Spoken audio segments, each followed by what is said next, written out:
C'est un secret pour personne. Une bonne gestion nous fait gagner du temps, de l'énergie et nous évite pas mal de maux de tête. Ce qu'on réalise néanmoins pas toujours, c'est que tout ou presque est une question de gestion.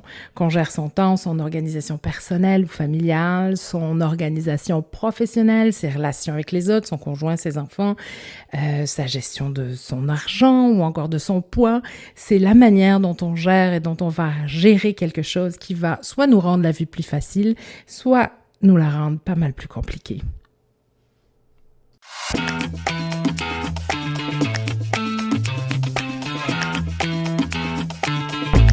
Bienvenue sur le podcast de Tout gérer. Je suis Maj Kanou, guide en gestion personnelle et professionnelle. Dans chaque épisode, je vous partage mes expériences, mes réflexions et mes outils de maman et de gestionnaire. En quelques minutes, je vous donne des trucs qui marchent pour tout gérer en douceur, à la maison et au bureau.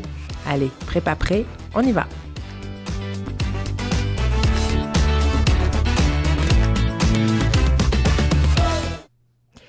Avez-vous remarqué que les sujets de discussion entre amis, entre collègues, entre couples ou même des fois avec nos clients, puis même les discussions qu'on a avec nos enfants tournent souvent autour de la gestion de quelque chose? Entre travail et famille, ça fait beaucoup à gérer. On a beaucoup de choses à gérer, plus qu'on ne pourrait l'imaginer et en prendre surtout conscience. On partage nos projets de vie, notre développement professionnel, nos problèmes d'intervention auprès de nos enfants, nos questionnements sur l'alimentation, sur la façon dont on peut perdre du poids, gros sujet. Et c'est souvent les problèmes qui sont liés à notre gestion qu'on aborde. Personnellement, ce que je trouve intéressant dans la gestion, c'est de pouvoir entrecroiser les stratégies que je développe entre mon job et ma famille. D'être capable d'appliquer mes stratégies professionnelles en famille et vice-versa, ça me fait gagner un temps fou, en plus de beaucoup m'amuser. Alors, pour vous donner un exemple, pour que vous compreniez bien de quoi je parle, dans le cadre de la gestion d'un nouveau projet, par exemple, au bureau, j'ai l'habitude de définir mes objectifs. Alors, je vais définir des objectifs à court, à moyen, à long terme. Je vais faire la planification de mon projet. Je vais identifier les étapes et les tâches qui sont à faire au sein de ce projet-là. Je vais choisir les personnes avec lesquelles je souhaite coopérer, donc co-gérer mon projet. Je vais inscrire mon projet dans une application de gestion, un logiciel, peu importe l'outil de gestion de projet qu'on peut utiliser. Et je vais le présenter en une réunion à mes collaborateurs en répondant à toutes leurs questions, leurs craintes, leurs attentes. Donc, c'est le moyen que je vais avoir de pouvoir préparer mon projet.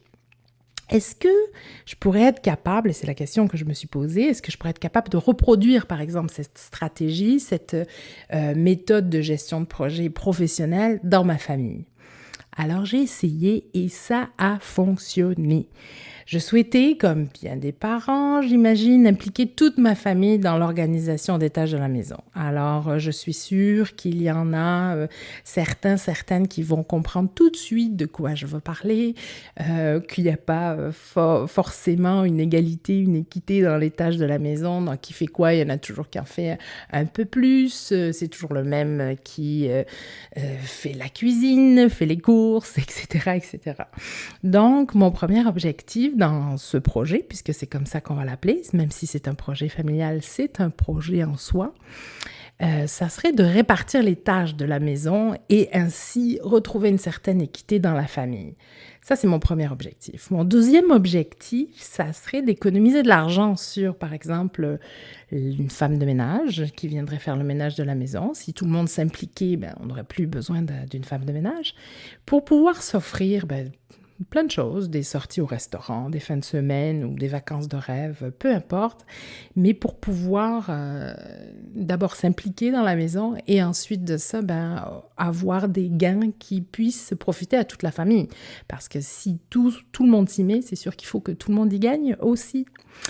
Donc, j'ai commencé par établir la liste de toutes les tâches. Donc, les courses, les repas, la table à dresser, à débarrasser, le lave-vaisselle à vider, la cour à nettoyer après le passage du chien. Ça, c'est pas une tâche que tout le monde aime, on se l'entend. Les salles de bain à nettoyer, la balayeuse à passer, l'aide aux devoirs pour le plus jeune scolarisé, etc., etc. Donc, pas mal de tâches que j'ai commencé à lister. Et j'ai ensuite créé un agenda, comme un petit proforma avec lundi, mardi jusqu'à dimanche, tous les jours de la semaine. Et j'ai réparti toutes les tâches à tour de rôle pour qu'il y ait une rotation, pour que ce ne soit pas toujours le même qui fasse les mêmes tâches, qu'on puisse chacun avoir les tâches désagréables et les tâches plus agréables à tour de rôle, que ce ne soit pas peut-être 2 jours d'affilée. Donc, j'ai créé cet agenda-là, ce petit document.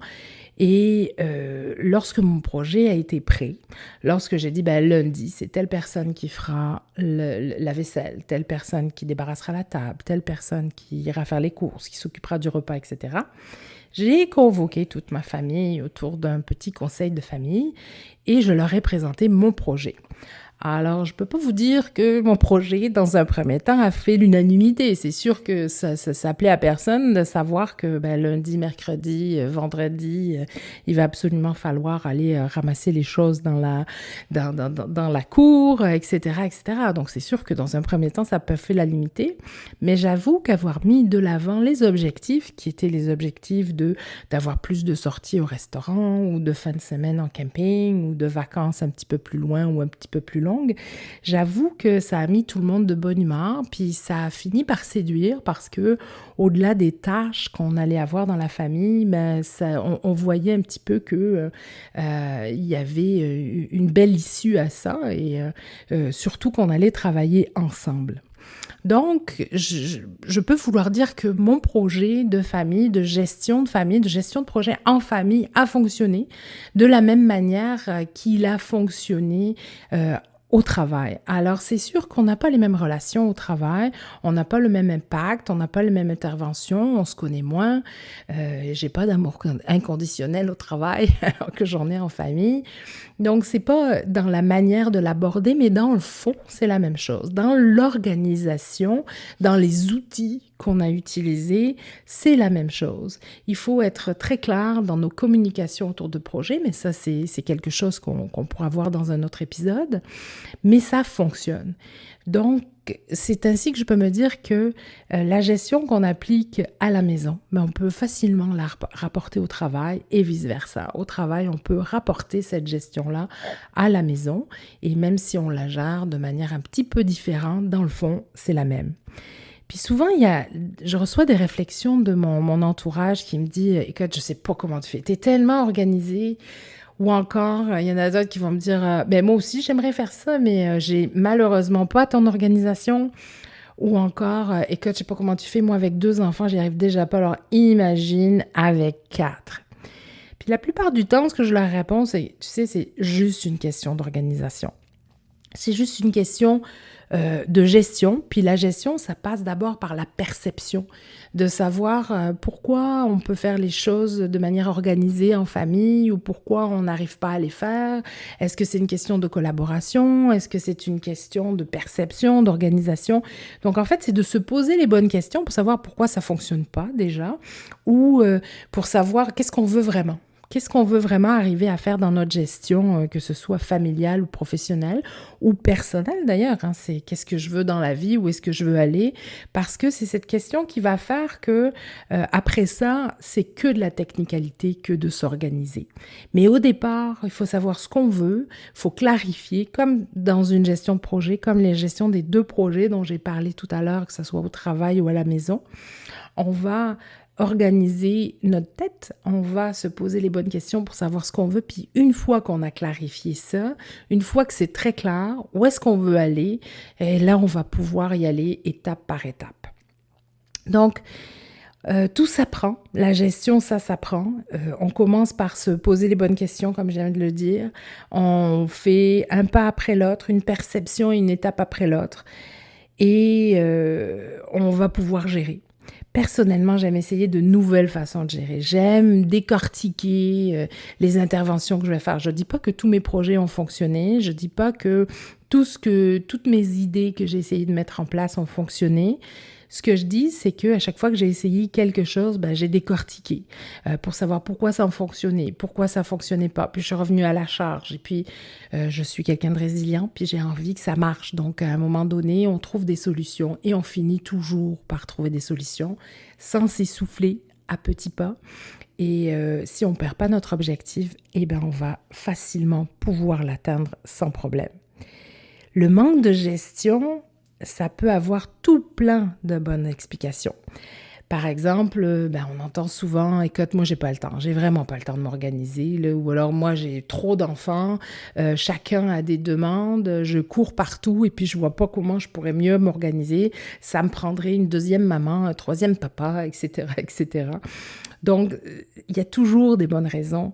Et la charge de travail professionnelle aussi, c'est lourd. Les transports, il y a des gens qui passent beaucoup de temps dans les transports.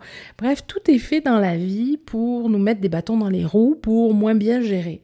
Donc, c'est pour ça que ça va être à nous d'être plus forts que la vie, de savoir exactement où est-ce qu'on veut aller, parce que pour moi, il n'y a aucun problème, aucune question sans réponse, aucun problème sans solution. Mais il faut se poser les questions, puis il faut arriver à nos conclusions et mettre en place des bonnes solutions de gestion. Mon nom est Mashkanou, je suis gestionnaire et maman de 4 enfants. J'ai étudié la psychologie, la pédagogie, l'administration et plus récemment les neurosciences. À différents moments de ma vie, j'ai été entrepreneur, conférencière et gestionnaire. Et c'est pour partager mes expériences et les solutions que j'ai trouvées à mes problèmes de gestion que j'ai décidé de faire ce podcast et d'écrire un blog. Mais encore une fois, puis je vais vous l'expliquer un petit peu plus loin, j'ai pas dans l'ambition que vous preniez mes solutions pour les appliquer à votre vie parce que peut-être qu'elles ne s'appliqueront pas. J'ai dans l'ambition de vous convaincre que bien gérer peut être beaucoup plus simple et accessible qu'on peut le penser. Mais surtout que les solutions sont en vous et non pas sur Google, par exemple. C'est vrai qu'on a toujours tendance à considérer Google comme notre meilleur conseiller personnel, puis il est tellement accessible sur nos téléphones, notre ordinateur, bref. Il est toujours là pour répondre à toutes nos questions, puis nous donner toutes les informations dont on a besoin. Mais des informations, on s'entend qu'il en a à Google, des centaines, des milliers. Par contre, je ne sais pas vous, mais pour moi, c'est tout un travail quand je cherche une information ou comment faire quelque chose, de traiter cette information-là, puis surtout de la ramener à ma situation personnelle. Et encore, il nous reste après tout un travail de réflexion, d'essais-erreurs, sans compter les questions sans réponse, puis sans compter le fait que, à part nous-mêmes, on n'a pas forcément de feedback sur les choses qu'on met en place. Alors, pour moi, Google, c'est un peu l'histoire d'un individu qui cherche des généralités pour répondre à des questions très personnelles. Alors, c'est complexe et à bien y penser, c'est pas très logique. Donc, dans mon podcast, j'ai la grande ambition, comme je vous le disais, de vous amener à vous poser les bonnes questions, celles qui vous concernent vous et celles qui vous amèneront vers les réponses qui vous correspondent à vous. Qui mieux que vous connaît et peut savoir dans le fond, comme dans la forme d'ailleurs, ce qu'il vous faut pour être en plein confort. En plus, vous verrez, c'est super valorisant de trouver soi-même les solutions à nos problèmes de gestion. Que ce soit des problèmes de gestion, n'importe quel problème. D'ailleurs, à partir du moment où on crée une solution à un problème, on s'approprie facilement cette solution. La mise en place de cette solution, c'est beaucoup plus agréable à faire. Et puis surtout, c'est très, très valorisant. Puis moi, je suis toujours sortie grandie de ce genre d'expérience. Alors, il y a tout un tas de bonnes raisons qui pourraient nous amener à rien changer. Souvent, on se dit, je parlais de confort tout à l'heure, je suis certaine que vous avez souvent entendu « restez dans votre zone de confort » ou alors, si vous voulez évoluer, il faut que vous sortiez de votre zone de confort. Pour moi, c'est un peu un paradoxe, parce que je trouve très drôle le fait de rechercher du confort, que l'on doit sortir, pour avoir du confort, que l'on doit sortir de sa zone de confort, qui finalement n'a de confortable que l'habitude, parce qu'elle n'est pas très confortable, mais quand même, comme c'est régulier, puis quelque chose qu'on connaît, on va être dans son confort. Donc, c'est un peu un paradoxe dont j'aimerais parler. On va le décortiquer, ça aussi. Alors, j'aimerais vous accompagner vraiment, doucement, posément, à sortir de votre zone de confort inconfortable pour accéder à plus de confort, puis surtout pour accéder à votre confort à vous, quel que soit votre projet de gestion que vous pouvez avoir. Mon mode de gestion à moi, il est homéopathique. Mon prochain épisode, lui, va vous parler de cette gestion homéopathique en laquelle je crois très fort et qui a vraiment fait beaucoup de miracles. Si vous êtes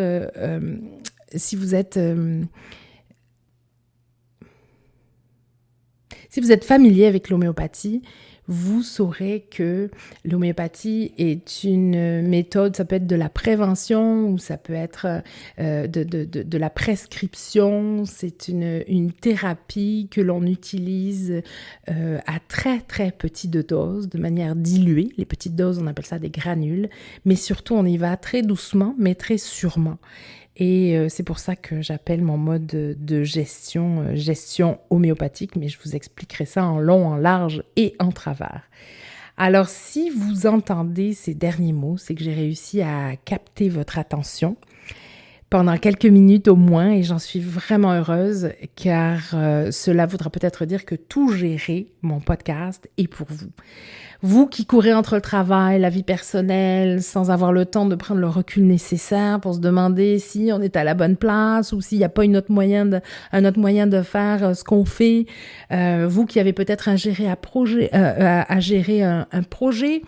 un projet d'agrandissement de famille, un projet d'adoption, vous qui voulez tenir plus que tout le monde votre poids santé, vous qui aimez trouver des solutions aux problèmes de gestion, tout simplement, j'ai plein de choses à vous partager, plein d'histoires à vous raconter, des histoires de réussite, des histoires positives, des histoires d'erreurs aussi, et des histoires qui vous rapporteront de l'espoir et du bonheur. Allez, on se retrouve mercredi prochain. À bientôt.